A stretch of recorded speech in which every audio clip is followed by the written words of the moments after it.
Começa agora um programa que traz tudo sobre o livro mais lido em todos os tempos.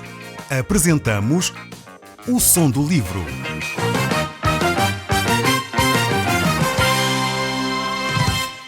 Seja muito bem-vindo. Neste podcast vai encontrar o livro mais conhecido e lido em todo o mundo. Vamos levá-lo numa viagem pela história da humanidade. Este é um audiolivro para si, para a sua família e sociedade em geral. Contextualização e comentários de Paulo Chaveiro. Nós, no último programa, vimos como Jesus Cristo deixou uma mensagem fundamental para os relacionamentos humanos. Como nós devemos agir para com aqueles que nos ofendem. Quando alguém nos maltrata, qual deve ser a nossa atitude, como nós nos devemos comportar. Jesus deixou esta informação para nós podermos seguir e melhorar os nossos relacionamentos. Os discípulos, ao ouvirem isto, imediatamente reagem. E Pedro, que era o homem que sempre assumia quase como porta-voz do grupo, fala no verso 21 do capítulo 18 do Evangelho de São Mateus. E se você tiver uma Bíblia, pode abrir lá e nós iremos hoje seguir o nosso estudo nesse texto e iremos passar também ainda ao capítulo 19 deste mesmo Evangelho. Então diz assim no verso 21, o apóstolo Pedro falando: Senhor, até quantas vezes meu irmão pecará contra mim que eu lhe perdoo? 7 vezes? O apóstolo Pedro pensava que estava, a ser muito generoso ao apontar para 7 vezes. 7 vezes na Bíblia, o número 7 é considerado o número da perfeição. Então o apóstolo Pedro estava a dizer: Senhor, eu se perdoar 7 vezes o meu irmão, já estou a ter uma atitude de perfeição, é isso que esperas de mim? E Jesus responde: não te digo até 7 vezes, mas até 70 vezes 7. Jesus está a apontar para algo bem superior. Não é só uma atitude de perfeição ou uma atitude de estar completo em si mesmo, esta ideia de 7 que vem muitas vezes na Bíblia, mas Jesus torna a questão mais abrangente e diz: a atitude de perfeição, a atitude de ter uma atitude completa para com o teu irmão não pode ser só até 7 vezes. É 70 vezes 7. Ou seja, Jesus não está só a falar das 490 vezes que representaria o perdão, mas é no sentido de que a nossa vivência devemos estar sempre abertos ao perdão. Era esta atitude de estar completo, de perfeição, levado ao expoente máximo da paciência, da longanimidade, do estar sempre aberto a perdoar aqueles que nos ofendem. Era isso que Jesus estava a querer ensinar. E continua o texto no verso 23. Por isso o reino dos céus é semelhante a um rei, que resolveu ajustar contas com os seus servos. E passando a fazê-lo, trouxeram-lhe um que lhe devia 10.000 talentos. Não tendo ele, porém, com que pagar, ordenou o Senhor que fosse vendido ele, a mulher, os filhos e tudo quanto possuía, e que a dívida fosse paga. Então o servo, prostrando-se reverente, rogou: sê paciente comigo, e tudo te pagarei. O senhor daquele servo compadeceu-se, mandou embora e perdoou a dívida. Saindo, porém, aquele servo encontrou um dos seus conservos que lhe devia 100 denários. E o agarrando, o sufocava, dizendo: paga-me o que me deves. Então o seu conservo, caindo-lhe aos pés, implorava: sê paciente comigo, e eu te pagarei. Entretanto não quis ouvir. Antes, indo-se, o lançou na prisão, até que soldasse a dívida. Vendo os seus companheiros o que havia passado, entristeceram-se muito e foram relatar ao seu senhor tudo o que acontecera. Então o senhor, chamando-o, lhe disse: servo malvado, perdoei-te aquela dívida toda, porque me suplicaste. Não devias tu igualmente compadecer-te do teu conservo, como também eu me compadeci de ti? Indagando-se o seu senhor, o entregou aos verdugos, até que lhe pagassem toda a dívida.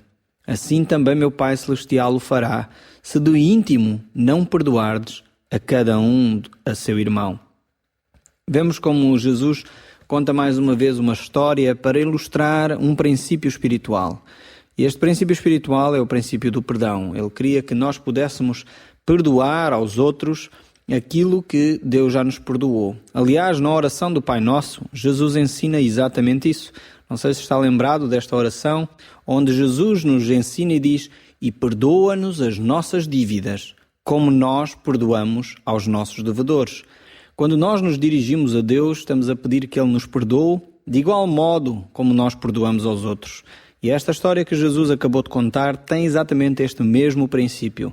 Nós recebemos perdão por um lado e pedimos perdão a Deus por um lado, da mesma forma que nós devemos perdoar aqueles que nos ofendem.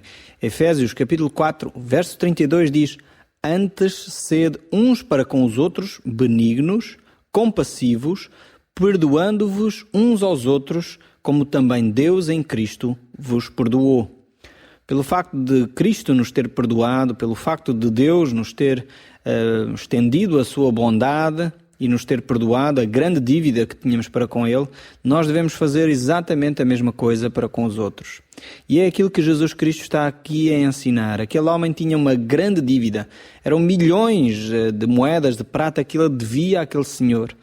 E aquele senhor perdoou-lhe a dívida, quando na realidade ele deveria ser vendido, ele, a esposa, os filhos e tudo aquilo que ele tinha para poderem pagar a dívida, e mesmo assim a dívida talvez não ficasse paga na sua totalidade.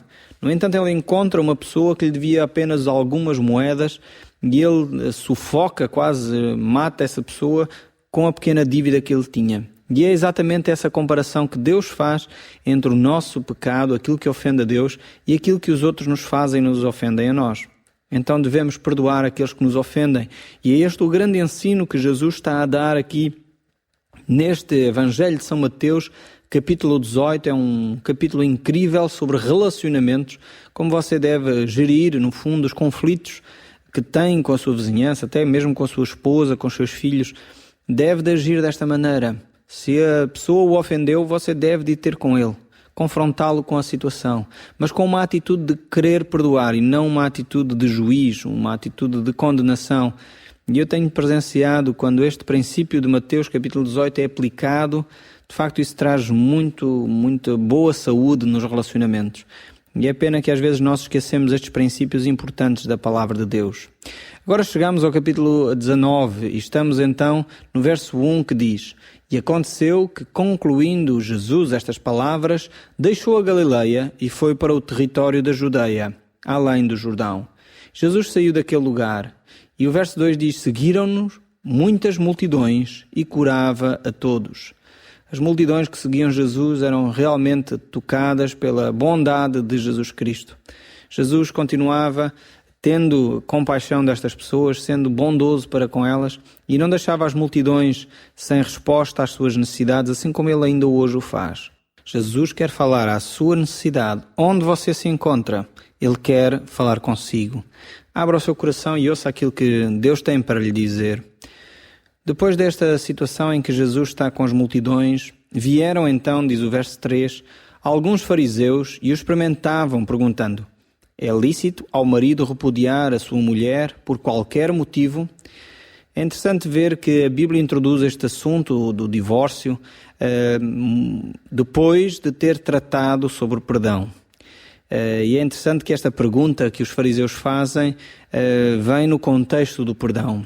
Eu creio, francamente, como já tenho feito algum aconselhamento a vários casais, e muitos deles em grandes dificuldades no seu casamento, creio que a principal razão de divisão é a falta de perdão.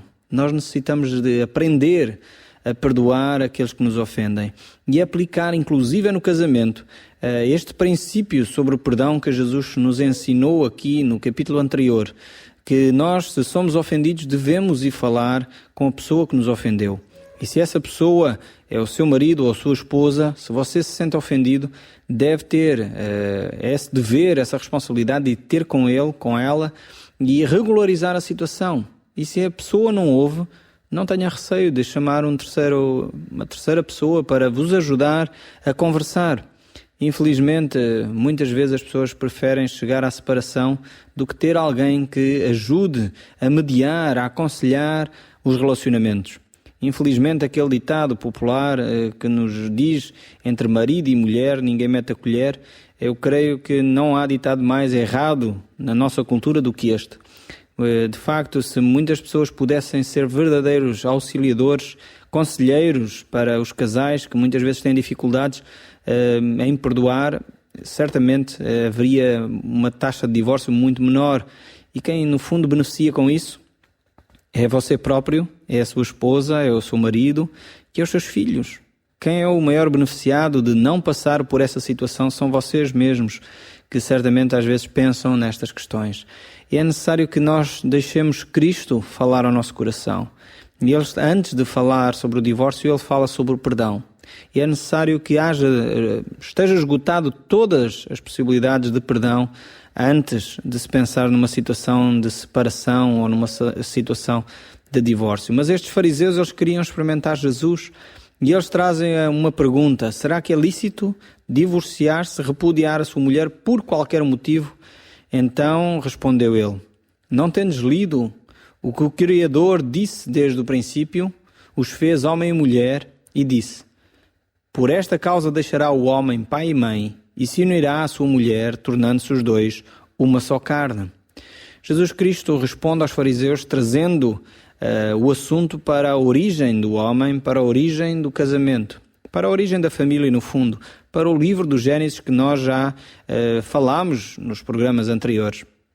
E é nesta origem que Deus estabelece o matrimónio. A ideia de Deus ao estabelecer o matrimónio era que fosse algo que fosse complementar. Dizia lá em Gênesis que não era bom que o homem estivesse só. Por isso Deus iria fazer alguém que fosse complementar a Adão. E esse alguém era a sua própria mulher, Eva. E Deus, quando criou o casamento, foi com esse fim. Foi com o fim de satisfazer o homem e a mulher. Trazer de forma bem prática à realidade do homem e da mulher alguém que fosse semelhante a ele. Alguém que pudesse estar como que diante dele. Alguém que pudesse partilhar com ele as emoções, os pensamentos, os sonhos. E no fundo o casamento tem a ver com isto. Mas, no entanto, estes homens insistiam nesta questão do divórcio. E eles estão-se a referir, de alguma forma, à lei de Moisés, essa lei que foi dada por Deus também. E em Deuteronômio 24 diz sobre este assunto: se o homem tomar uma mulher e se casar com ela, e se ela não for agradável aos olhos por ter ele achado coisa indecente nela, e se lhe lavrar um termo de divórcio, e se lhe der na mão e a despedir de casa, e se ela, saindo de sua casa, for e se casar com outro homem, e este a aborrecer e lhe lavrar termo de divórcio, e lhe der na mão e a despedir de sua casa, ao se este último homem que a tomou para si por mulher vier a morrer, então o seu primeiro marido que a despediu não poderá tornar a desposá-la, para que seja sua mulher. Depois que foi contaminada, pois é abominação perante o Senhor, assim não farás pecar a terra que o Senhor Deus te dá por herança. Moisés recebe esta lei por causa da dureza do coração dos homens. Não era por qualquer motivo que o homem deveria dar carta de divórcio à sua mulher. Precisa entender um pouco o contexto em que isto é feito, porque Deus dá estas leis e, enfim, não precisamos recuar muito no tempo para perceber quantas vezes as mulheres foram discriminadas, e só bem nos anos 60 se começou a falar deste assunto de uma forma mais frontal, percebendo que as mulheres e os homens têm direitos iguais, não devem ser discriminadas simplesmente porque são mulheres. Mas na altura em que Moisés recebeu a lei, foi muitos milhares de anos antes de Jesus Cristo ter vindo à Terra, e a mulher era tida, enfim, como quase um objeto. E não sou eu que o digo, é a própria história que o revela.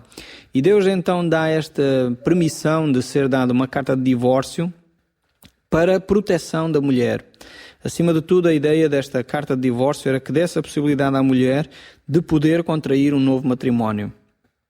Ou seja, a mulher naquela altura não tinha profissão, não podia ter sustento próprio, ela só sobrevivia se estivesse na casa do pai ou se estivesse dependente do seu marido. Então, por essa razão, se ela fosse posta de parte, se o seu marido a desprezasse, então ele deveria dar carta de divórcio para que esta mulher pudesse então contrair novo casamento, pudesse então continuar a viver. Não havia sistemas de segurança social, não havia sistemas de emprego para as mulheres, como nós entendemos hoje, e a razão de Deus dar esta carta de divórcio tem por base a proteção dos direitos da mulher.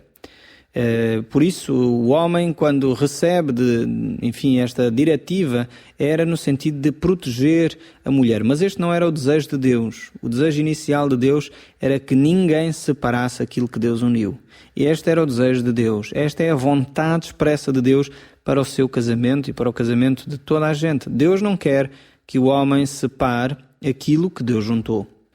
Por isso os fariseus não tiveram assim, não ficaram satisfeitos e eles voltam para Jesus. Então, porque mandou Moisés dar carta de divórcio e repudiar? Se por um lado Deus não queria que o homem se separasse, eles levantam uma pergunta: porquê é que foi então isso? Porquê é que foi dada a carta de divórcio? E Jesus responde: por causa da dureza do vosso coração. É que Moisés vos permitiu repudiar vossas mulheres. Entretanto, não foi assim desde o princípio. Jesus mostra claramente que a razão pela qual a carta de divórcio foi entregue era por causa da dureza do coração do homem. Era porque o homem não estava a fazer tudo aquilo que estava ao seu alcance para salvar o seu próprio casamento e proteger a sua esposa. Por essa razão, a carta de divórcio foi dada, para de alguma forma haver medidas dadas por Deus para proteger essas mulheres, porque não era assim que Deus tinha planeado o casamento. Deus tinha planeado o casamento que o homem e a mulher pudessem viver e se complementar um ao outro, viver de uma forma feliz e agradável, para poderem desfrutar da presença um do outro e não para se degladiarem, não para andarem constantemente em brigas e discussões. Não é esse o propósito de Deus para a vida de ninguém. Mas Jesus traz aqui, a revelação de Deus, que a ideia de Deus era que de facto este homem e esta mulher não se separassem. Mas pela dureza do coração isso era permitido. E Jesus diz ainda mais no verso 9: eu, porém, vos digo, quem repudiar sua mulher, não sendo por causa de relações sexuais ilícitas, e casar com outra, comete adultério.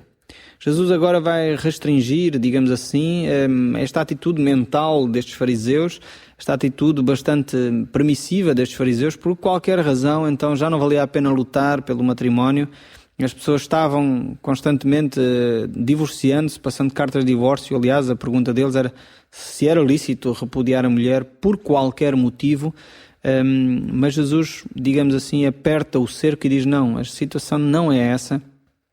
Só se houver infidelidade é que justifica de facto uma separação. Há sempre retorno, há sempre possibilidade de restaurar o matrimónio. E ele tinha dado o princípio pelo qual isso era possível. Ele tinha acabado de falar do perdão. Quando há uma atitude de humildade, por um lado, de quem faz a asneira, de quem magoa o outro, de pedir perdão, e há uma atitude de dar perdão, então é possível, de facto, os casamentos permanecerem.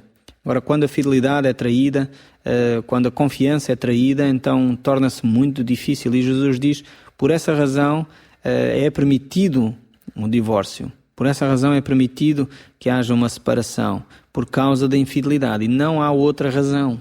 Então é bom que nós possamos esforçar-nos mais para desenvolver as nossas relações, desenvolver o perdão em nós e desenvolver a humildade também de pedir perdão. Porque muitas vezes, talvez somos nós que ofendemos, outras vezes somos nós os ofendidos. Então devemos ter esta atitude de perceber que, se por um lado há vezes que eu vou pedir perdão, por outro lado há vezes que eu tenho que dar perdão. Porque há sempre essa moeda de duas faces. No casamento é assim. E Jesus está nesta conversa com os fariseus e os discípulos estão por ali perto e disseram-lhe então os discípulos: se é esta a condição do homem relativamente à sua mulher, não convém casar. E Jesus responde: nem todos são aptos para receber este conceito, mas apenas aqueles a quem é dado. Temos esta ideia de que, de facto, o casamento é um desafio tremendo e é um desafio para a vida. Quando nós proferimos os votos de que é até que a morte nos separe, deveríamos levar isso em consideração. Deveria ser uma atitude bem séria da nossa parte. Quer no sentido de nós próprios promovermos o bem-estar no nosso casamento, quer também de termos uma atitude de perceber que o outro, o nosso parceiro, seja mulher, seja o marido, irão falhar e, no fundo, nós temos que estar disponíveis para aceitar o erro dos outros. Então Jesus diz aos seus discípulos: porque há eunucos de nascença, há outros a quem os homens fizeram como tais, e há outros a quem a si mesmo se fizeram eunucos por causa do reino dos céus. A ideia de ser eunuco, é aquele que não se pode casar ou não se dá em casamento. Então há estas três categorias. Há aqueles que não casam porque, decidiram não casar. Há os outros que não casam porque os homens não permitiram. e há os outros que não casam por uma questão de vocação, de missão, de orientação de vida, dedicam a sua vida aos outros. Então Jesus esclarece que de facto o casamento não é para toda a gente. Há pessoas que podem ficar solteiras e viver felizes dessa forma. Infelizmente, às vezes a nossa sociedade bombardeia-nos com ideias de que toda a gente tem que casar e que ninguém pode ficar solteiro. Não é bem assim. A vida pode uma pessoa viver solteira e viver feliz dentro desse seu estado, mas depende da opção de vida que cada um toma.